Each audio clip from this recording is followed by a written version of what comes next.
Hello everyone, my name is Shane, and in this video, we're going to be doing an unboxing, and I'm going to give my first impressions on the Galaxy S25 Plus. This phone is available for pre-order at the time of this video. I'll have some links to it in the description if you want to check it out for yourself. The retail price is $1,000. Comes in 7 different colors. So we have Silver Shadow, Mint, Icy Blue, and this navy color we're going to be checking out here today. There's 3 Samsung.com exclusive colors: Blue Black, Coral Red, and Pink Gold. This phone comes in 2 different configurations. We have 256GB storage standard and an upgraded 512GB storage model, and both of these phones come packed with 12GB of RAM. Shout out to Samsung for sending out this review unit ahead of time. Super excited to check out this navy color, see what else we got in the box. Inside the box, we have our USB Type-C to Type-C charging cable, a little bit of paperwork, and our SIM ejection tool, but let's go ahead and check out the star of the show here, the Galaxy S25 Plus.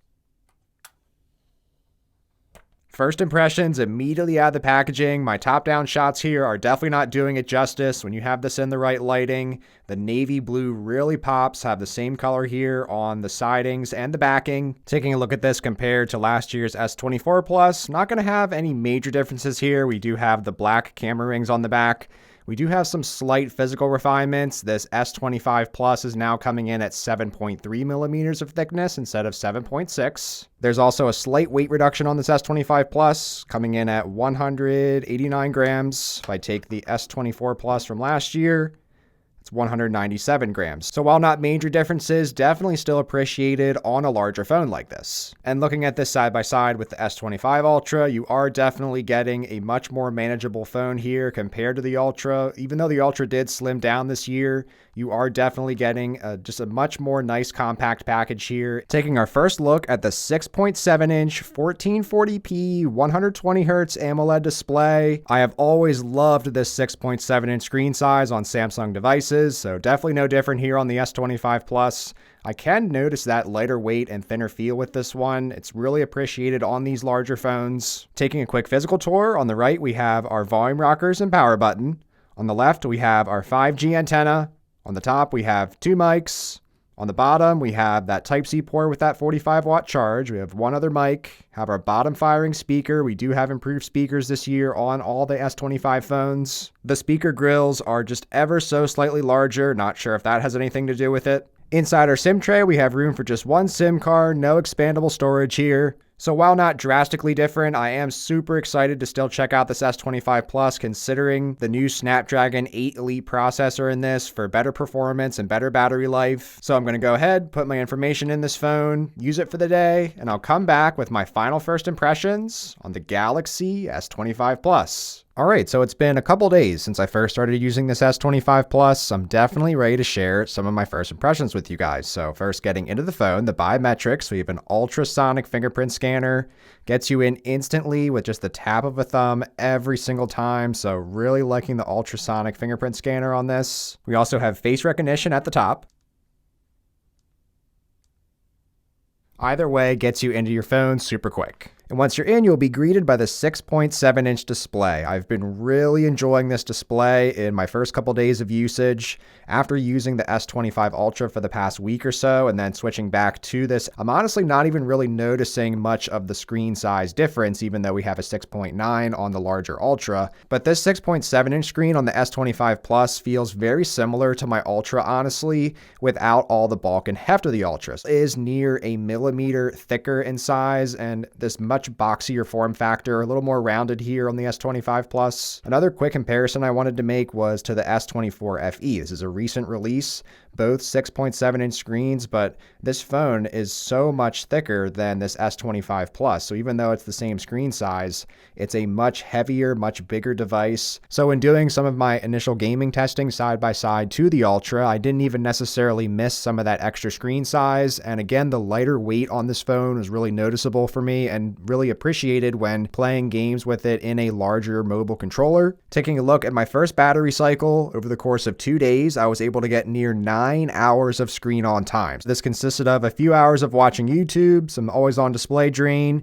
A couple hours on my Excel spreadsheets, an hour web browsing on Chrome, an hour of gaming, testing out the camera in preparation for this video, some light web tasks and things like that, but overall very happy with the 9 hours of screen on time. This is pretty consistent battery life with my Ultra because these are pretty similarly sized in the battery department. So on my Ultra in one of my use cases over the course of 2 days, again, 8 hours, 45 minutes of screen time. And as far as additional battery over the smaller S25, I got 8 hours of screen time on this S25. Granted, I didn't do any gaming on this usage. I used the camera a little more, but overall, I would say you can definitely expect at least an extra hour of battery life on this S25 Plus over the S25. Taking a look at the cameras, we have a very versatile triple lens setup on the back of this. We have a 50 megapixel primary lens. We have a 12 megapixel ultra wide. And as far as zoom goes, in the viewfinder, we have a 2x option, which Samsung calls optical quality. Then at the 3 times, this is an actual optical zoom here. This is from the 10 megapixel telephoto lens. We also then have a 10 times zoom option in addition to 20 and 30 times zoom options. And to give you guys an idea of the 30 times zoom, here's a shot at 1x and then going into that 30 times. So you can zoom in really far. However, I will show some comparisons here versus the Ultra as far as your image quality differences at this 30 times, in addition to here's a shot with the 10 times digital versus the Ultra's 10 times optical qualities. So when it comes to a lot of regular photos, you're getting very similar quality to the Ultras, but when you are zooming in more, I would say you get a little less versatility with these cameras. Now, I know I didn't cover it much in this video, but I've been really enjoying the new One UI 7. It's a really smooth software experience here. So you can swipe down from the top right for your control panel, really easy to access all of your things. And then your notifications will just be at the top here. Opening and closing apps and just navigating around the phone, whatever you're doing on the phone just feels very smooth. Been really enjoying the One UI 7 software experience initially. Now, as far as Galaxy AI goes, there are a ton of new AI features coming to this phone. I haven't played with all these yet by a long shot, but there has been a couple noteworthy features that are definitely worth sharing. The first of those being the call logs feature. So whenever you're on a call, this little button will be here and you can record your phone conversations. So you get a little transcribing at the top, shows that the phone call is recording. So then you also have a chat log of the phone call. You can go back and reference this at any time. You can take any of these messages. You could go ahead, copy them, put them into a note or something. You can also just summarize your call at the top. So if you have a long, important phone call with somebody, you can get it all out in bullet points at a later date to reference and copy information. I think it is definitely a super helpful feature. I've also been really enjoying the audio eraser feature. So on any video, you can go ahead, hit the AI button. It's going to analyze the audio. It'll then automatically detect all of your sound sources. So we have noise, background noise, and wind from being outside. And it's super easy to come in here, go ahead, adjust your noise. So I'll go ahead, play this video clip, give you a gauge of the audio eraser. Now doing a test a little further from the highway, not directly next to it, but still enough for there to be some background noise. Now doing a test a little further from the highway, not directly next to it, but still enough for there to be some background noise in your footage. So if we go ahead, enable that noise reduction, you can see here that your background noise can be entirely eliminated if you need it to be. So loving the audio eraser feature.